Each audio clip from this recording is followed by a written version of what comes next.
What's going on, everybody? Benjamin Bok Choi here, back with our first F1 23 ranked online race. I was a bit confused. I didn't do any research on here. We couldn't select our setup. That kind of threw me off a little bit. There was a custom setup option in the setup screen, but you couldn't really, when I loaded in my custom setup, it didn't load in. It just had the default setup, so everybody's racing on the same default setup.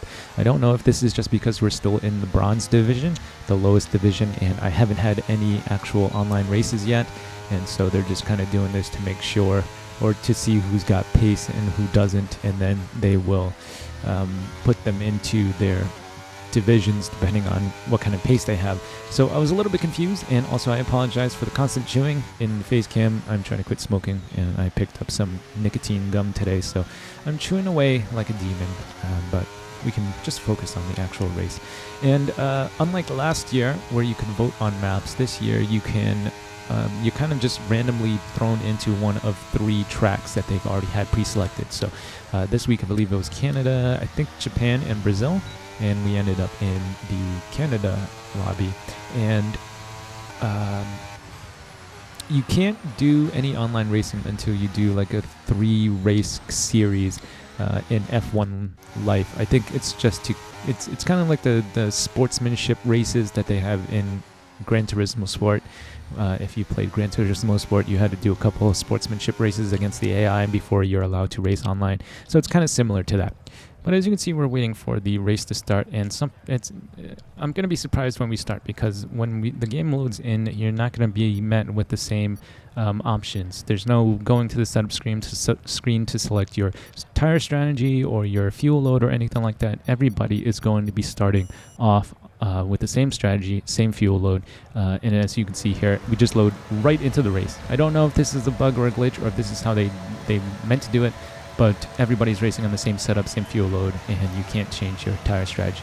Also, as you can see, the cars are actually ghosting out. That also shocked me as well. I've got a perplexed look on my face. As you can see, I'm like, why is everybody ghosting out? Is this not ranked multiplayer? Again, I don't know if this is intended by Cody's to make the lower divisions kind of like a beginner's lobby kind of thing, just to see what kind of pace everybody has, and then group them into their divisions accordingly depending on pace. I'm not quite sure, but I was really confused when this started.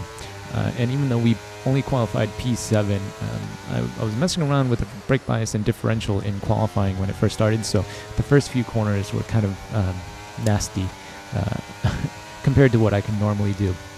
And so I figured we would be a little bit quicker than a couple of guys in front of us. And yeah, pretty much what I expected. We took a couple of positions right away as soon as we started. So as you can see, Faze Adobo in P3 is on the mediums. I don't know if he qualified on the mediums, or again, if this is a bug. I'm not really quite sure. Like I said, I didn't do any research on ranked multiplayer before I went into this. So everything's kind of like shocking me. You can't choose your setups. Can't choose your pit strategy, can't choose your fuel load, can't choose your tires, and ghosting is on for some reason. So like I said, I don't know if this is just because we're in the bronze division and it's kind of like a beginner-friendly lobby or beginner-friendly division to just kind of suss out what everybody's pace is and then put them into their divisions depending on their pace. I'm not quite sure. I'm definitely going to be looking that up after this, after I make this video though, because if ranked multiplayer is going to be no contact, no setup changes, and no fuel load, tire strategy, or even picking your tires, it's I don't really understand the point of that. I spent like 20-30 minutes practicing in Grand Prix mode at Canada with a custom setup, and then I go into online races, a ranked online race, and we can't pick our setup, and now I have to drive with a setup that I'm not comfortable with. Not that I would have won anyway. It seemed like 2 guys in front of us had really, really good pace, and I was never going to catch up with them no matter what my setup was. But again, it was really kind of perplexing to not allow us to choose our setups. But as you can see now, start of lap 3, we are already up to P4, and it's really difficult even with the racing line on, to spot your braking points, because ghosted cars in front of you just kind of sitting in the way, even though they are semi-transparent and you can see through them. It's just really difficult to spot the braking zone. So 3 guys right now fighting for the lead, and we are in P4 pretty comfortable here. We're starting to drop a bunch of guys behind us, and I'm not drunk, I promise, in front of us is starting to fall off the leaders. So looks like we might be able to pick up another spot. Even though all the surprises kind of threw me off a little bit, it was still pretty fun. If you haven't gotten your hands on the game yet, if you've only bought the standard edition, I think you're going to be pleasantly surprised with how the cars handle and the handling model. Even in the wet, I actually played on inters yesterday, and it felt so much more fun to play than racing in the dry in F122. I don't know how to explain it other than that. But I was in the wet on the inters, and I was racing, and I was like, are we in the wet? Is this game bugged out? Because it feels I can actually get pretty decent traction. Don't have to short shift to like 7th gear to gain traction.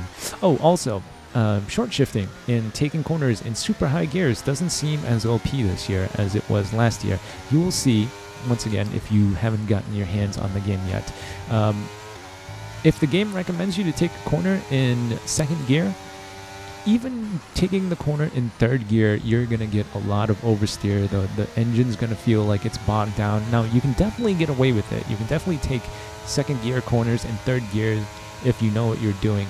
But it almost seems like they've nerfed the high gears, or taking corners in high gears in this year's game, as I feel like taking the corners in lower gears, like in real life, is actually quicker. Now you'll see me experimenting on this hairpin here. Sometimes I'll say take it in 3rd gear, sometimes I'll take it in 2nd gear, and it also depends on how you're actually attacking the corner there. But it's sometimes, most corners, it feels like taking the corner in the game recommended gear is actually quicker. This chicane, you'll see me experimenting a little bit as well. Sometimes I'll take it in 4th, sometimes I'll take it in 5th. I've been playing around with the game a lot, but I haven't really actually like focused on practicing in certain tracks for a really long time yet, so I haven't really figured out how to optimize every single track just yet. But starting to learn some things now. Like I said, experiment with the gearing. I think taking corners in lower gears is going to be better for you, and short shifting is not as OP as it was last year. The engine will get bogged down if you're in too high of a gear. So if you feel like if you're like, why am I 4 seconds slower than world record times when I was only like 1.5 seconds off last year, I would recommend trying to take corners in lower gears if you're used to taking corners in higher gears and short shifting. It doesn't seem to be as helpful this year as it was last year. You'll see me taking corners in different gears depending on what lap it is, just because I'm still not quite sure what is the best. But we made it up to P3 here. I got a 5-second penalty for speeding in the pit lane when I went in for my pit stop. You don't, I don't know, maybe it's just in the bronze division, but you don't do that little mini game where you actually have to press a button to turn into your pit stop. The game just kind of takes control over the pit stop for you once you hit the entry to the pit lane. And like I said, I don't know if that's just for the bronze division or if it's going to be for every division, depending on if you get promoted and stuff like that. But yeah, that is my first race in ranked online lobbies, and in a quick little review on my thoughts on the game so far. So P3 on track, P4 after the penalty is taken into account, and we had a pretty decent first race. We got 75 points in our division, and we got promoted to the top of the division for promotion into the next division. So I don't know how often I'll have to race to maintain that lead, but right now we are sitting atop the division with 75 points and looking to be promoted. So in this race, at the end of this race, I just went into race director here just to see if corner cutting was on or not, trying to see if people got warnings for corner cutting. Like I said, I'm still not quite sure what the rules are set to in these online races. So definitely, if you're going to be going into like ranked online races, definitely do some research just so you kind of have an idea of what's going on. I assumed it would just be like last year's ranked online races where corner cutting was set to normal, but you weren't allowed. What am I saying? Ghosting was not on, and you were allowed to actually make contact with other cars, but I'm not sure if that'll change once we move up divisions. So yeah, that's it, guys, for our first race, P4, after the penalty. It was pretty fun.